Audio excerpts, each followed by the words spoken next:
Eu fui sentir um arrepio sem explicação.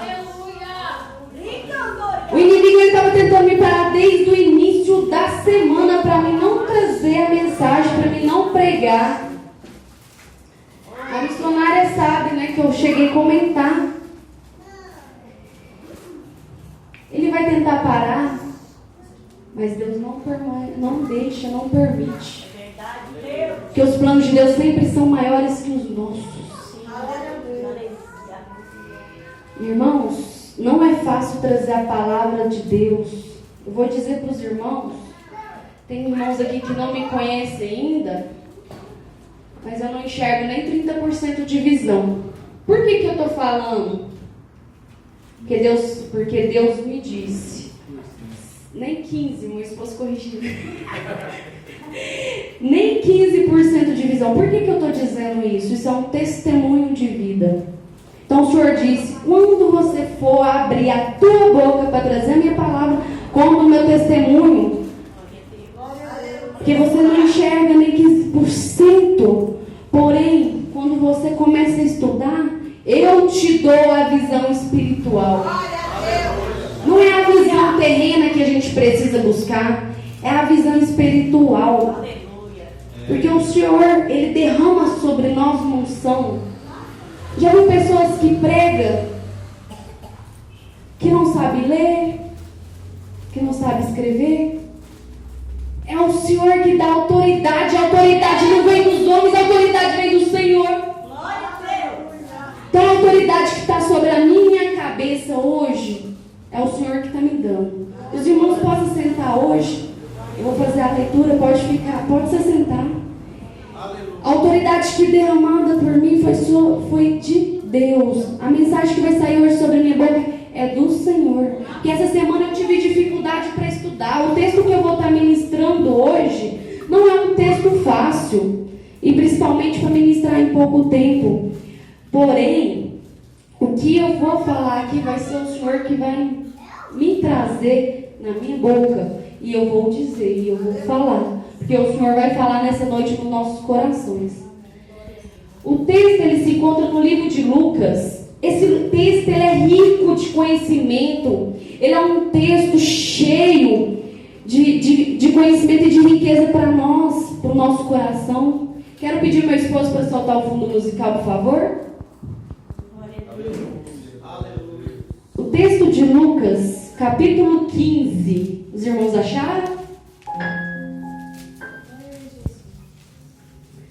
O texto de Lucas vai iniciar assim.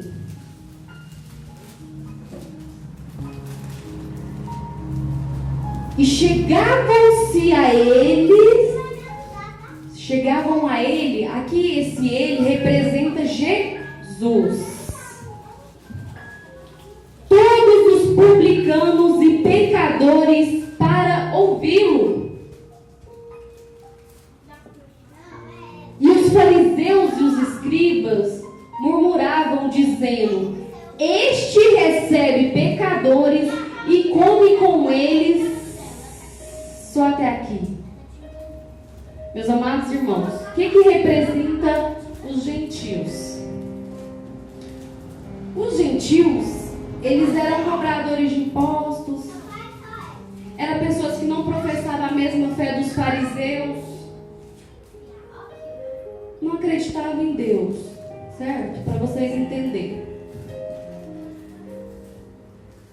E os fariseus, vai falar que eles eram mestres da lei, eles eram conhecedores da palavra. E lá Jesus estava lá ensinando, falando do plano de salvação para os gentios. Porque Jesus, ele veio para os pecadores. Ele veio chamar para o arrependimento.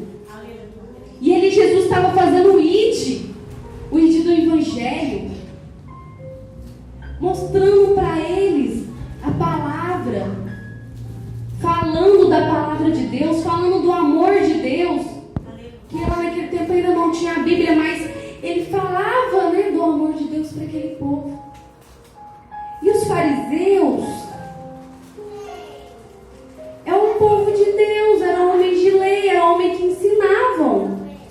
Mas o texto vai nos contar que eles ficavam longe, murmurando e reclamando porque Jesus estava ali com os gentios. Tem muito isso hoje em dia. Vamos trazer para os dias de hoje. Quando entra na igreja, pessoas que a gente sabe que ainda não professa a fé, tem muitos que julgam, tem muitos que murmuram. Mas como que eles ensinavam a palavra e não faziam o que Jesus pedia, o que a palavra manda? Não adianta só ensinar santidade, mas não viver realmente o evangelho que Jesus pede, que é o evangelho do amor, que é o evangelho da gente ensinar, abraçar. Como que a pessoa vai sair do pecado, sendo que eu e você às vezes vai criticar, vai murmurar?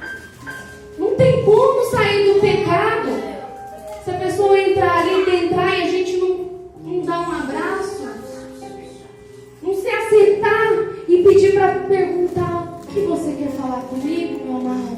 Você quer desabafar, meu amado? Você precisa de me ouvir, meu amado? É isso que a gente precisa fazer nos dias de hoje. Tem muitas pessoas aí fora que elas só necessitam de um abraço. Só de um abraço e mais nada. Então esse texto vem nos mostrar que os fariseus, ao invés de estar lá do lado de Jesus, ensinando aquele povo, chamando aquele povo para arrependimento genuíno, aquele povo para conhecer o que é Cristo, o que é o amor de Cristo, eles estavam murmurando. O texto vai nos mostrar que Jesus, ele sempre andou e sempre foi atrás dos pecadores para chamar o arrependimento. Jesus não quer os santos. Os santos não precisam. Quem se acha santo demais, não é o que o Senhor quer, não. Quem se acha santo demais, no momento que chegar a hora, o Senhor vai falar: afaste de mim que eu não te conheço. Então, meus amados, essa palavra é muito forte. Aí a gente vai ver que devido à murmuração, Jesus percebeu que eles estavam murmurando. Jesus pegou, deixou os gentios lá festejando, porque Jesus, onde ele chega é festa, onde ele chega é milagre, onde ele chega é cura, onde ele chega é libertação, onde Jesus chega é diferente. E aquele povo estava se arrendendo a Jesus. Mas sabe por que os fariseus murmuravam e reclamavam? Porque eles não seguiam os mandamentos conforme a palavra de Deus. Então o que eles queriam? Que aquele povo permanecesse pecadores, para esconder o pecado deles. É para esconder. Quando a pessoa fica murmurando e reclamando, pode ter certeza que a vida dela está suja. A vida dela está suja. A vida dela está sem Deus. Porque a pessoa que tem Deus na vida, ela não murmura, ela não reclama, ela não se levanta contra o seu irmão. Nunca vai se levantar contra o seu irmão. Porque a palavra de Deus vai falar para a gente amar o nosso irmão. Como que a gente não vai amar? Como que a gente vai se levantar contra? E como a gente vai dizer que ama a Deus, que a gente não ama o nosso irmão que está do nosso lado? Então aquele povo estava lá murmurando. Aí Jesus pegou e propôs para ele 3 parábolas. Vou tentar acelerar, mas um dia eu trago esse texto para trazer em detalhes a riqueza desse texto. Ele propôs 3 palavras para aqueles fariseus que estavam na porta. Jesus foi lá conversar com eles. Aí propôs a parábola da ovelha perdida, a parábola da dracma e a parábola do filho pródigo, que todo mundo conhece, né? Então a parábola da ovelha perdida vai falar de um certo homem que ele tinha 100 ovelhas. E uma delas foi perdida. E o que ele fez?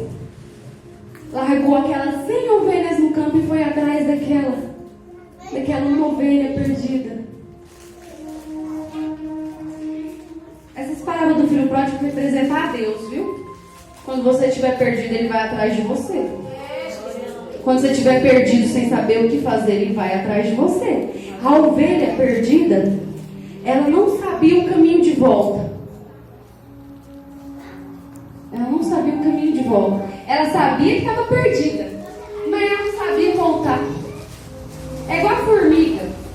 Mexe ali e ela sai do rumo, vocês verem, ela fica perdida. Então ele foi atrás. E essa ovelha perdida vai representar os gentios. Os gentios. Eles estão perdidos, eles precisam que a gente vai atrás deles. Tem pessoas que estão precisando que a gente vai atrás, evangelizar, buscar almas. Tem pessoas sedentas precisando de nós. E a dracma vai representar os fariseus. O texto vai nos dizer que uma mulher tinha 10 dracmas e uma se perdeu dentro da casa, né? A casa vai representar a igreja. Vou explicar já assim para não passar o tempo. E ela não conseguia achar essa moeda que tinha se perdido, a dracma. Ela representa uma moeda muito cara, viu, meus amados? Muito cara. É o valor de nós para Deus. Mas vale muito. Uma alma vale mais que o mundo inteiro. Aleluia. E a dracma, ela se perdeu. A moeda se perdeu. E ela não acha, porque vai falar no texto que não acha a mulher, não achava a moeda porque estava apagada. Estava apagada.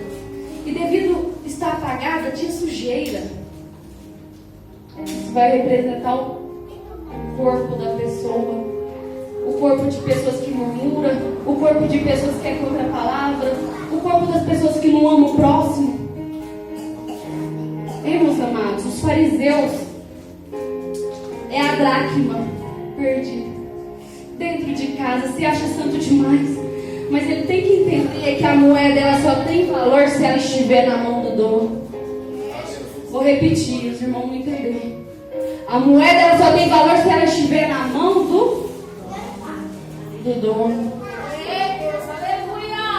Glória a Deus.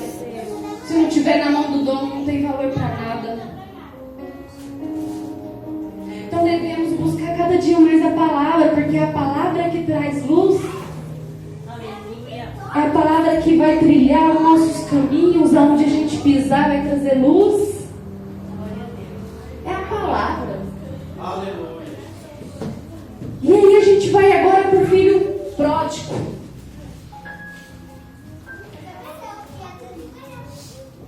Vai falar de 2 filhos. Um era mais jovem, um mais velho. Certo dia, o filho mais jovem chega para o seu pai e perde a parte da herança. Meus amados, se a gente for trazer para os dias de hoje, sabe o que ele estava pedindo para o pai? Para o pai morrer. No Oriente Médio eles não aceitam isso não. Se fosse no Oriente Médio, sabe o que eles iam fazer? Expulsariam o filho. O pai mandaria embora. Apedrejava o filho. Mas esse pai que está falando na palavra, que Jesus está trazendo, é nosso Deus. Aleluia. É o nosso Deus. Sabe o que ele faz? Com certeza eu acredito que o coração dele ali sangrava. Que o filho estava pedindo para ele morrer. A partir do momento que o filho está pedindo as suas heranças, ele está pedindo para o pai morrer. É muito sério isso, meus amados. Imagina seu filho chegar até você e pedir a herança e você em vida. É que tem muitas mães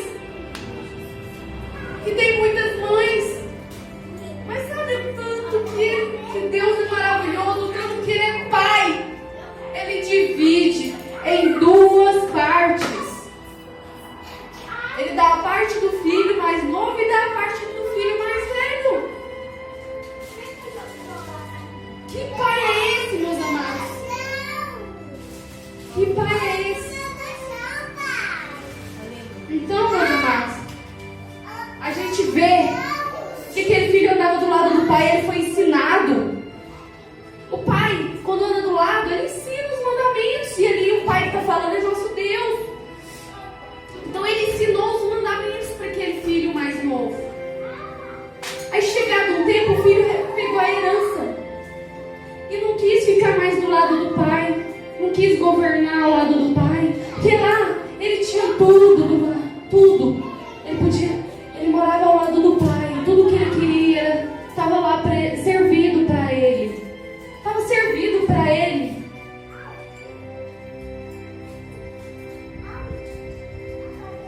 Tudo que ele precisasse, se fosse roupa, se fosse alimento, o pai está ali, ele podia pegar. Mas ele pega a herança dele e parte para longe. Mas tem algo desse filho que eu me atentei, que ele partiu para longe. Ele partiu para longe, isso eu achei interessante. Que ele ainda preocupou com a imagem do pai. Esse filho pródigo mais jovem, o filho jovem, ele preocupou. E nisso ele parte e começa a usar essa herança, né? Que achando que é bem material. Mas bem material, se não tiver dentro da casa, gastando fora do mundo, não vale de nada. Vai embora, vai embora, vai embora. Ele pega essa parte e vai, começa a gastar. Aí começa a gastar com prostituição, começa a gastar com bebedeira. Antes dele sair, o texto vai nos falar que o pai mandou já separar um novilho fraco, e deixou. E já começou a engordar. Que o pai, ele sabe a hora de tratar com o filho. Então ele deixou o filho ir. Ele não bate de frente, porque o pai não vai contra a palavra dele. Ele dá o livre-arbítrio, ele vai cumprir. Ele poderia impedir. Não, você vai ficar aqui do meu lado e pronto, acabou. Não, mas o pai, ele é amor também, ele é justiça também. Mas ele ama primeiro. O amor do pai é tão grande, que ele deu seu filho unigênito para aquele que nele crê, não pereça, mas tenha a vida eterna. Jesus conta essa parábola porque Jesus já sabia que era o cordeiro. E aí, acontece que ele vai, gasta todo o seu dinheiro. E o que acontece? Vem uma grande fome na cidade que ele estava. Todo o dinheiro acaba. O que acontece quando o dinheiro acaba? Quando você está no mundo? Os amigos vão embora. Tchau. Os amigos não querem ficar nas dificuldades da gente, não, viu? Cuidado com quem a gente é amigo. Cuidado, porque tem amigos que estão igual o fariseu, nas suas costas, só te apunhalando. Nas suas costas, só te jogando cego. Nas suas costas, só profetizando maldição. Nas suas costas, só pedindo sua morte. Cuidado. Aí o que acontece? Os amigos largam. Fica sem emprego, fica sem dinheiro, fica sem o pai. E o que acontece? O texto vai nos falar que ele vai pedir emprego e ninguém ajuda ele. Ninguém quer ajudar ele. Quantas pessoas aqui, quantos de vocês já passou por dificuldade que ninguém ajudou? Ninguém ajudou. Ninguém nem preocupou em parar para te ouvir. Tem muitos. Tenho certeza que tem muitos aqui que já passou por muitas coisas que só o Pai que trouxe o verdadeiro consolo, o verdadeiro abraço, o verdadeiro amor de verdade. Porque a palavra vai dizer que o amor de muitos vai esfriar. E a gente tem que orar para não acontecer isso. Porque quando o amor acabar, o que será dessa humanidade? E aquele filho fica sem dinheiro e começa a trabalhar. cuidando de porcos. Meus amados, ele era judeu. Ele não podia ficar perto de porcos, eles não se alimentam de porcos, eles não conviviam com porcos. Mas ele teve que conviver, teve que trabalhar para ele conseguir se alimentar. Ele estava passando fome. Ele estava passando fome, meus amados. E aí, chegado um tempo que ele está lá trabalhando e ele se vê querendo comer a comida dos porcos, querendo se alimentar dos porcos. E a palavra vai nos dizer que ele cai em si. Que ele cai em si. E ele lembra que na casa do pai, até os trabalhadores do seu pai se alimentam bem. A casa do pai tem abundância. Aleluia. É bom que não falta, meus amados. Que não é, a palavra vai dizer, né?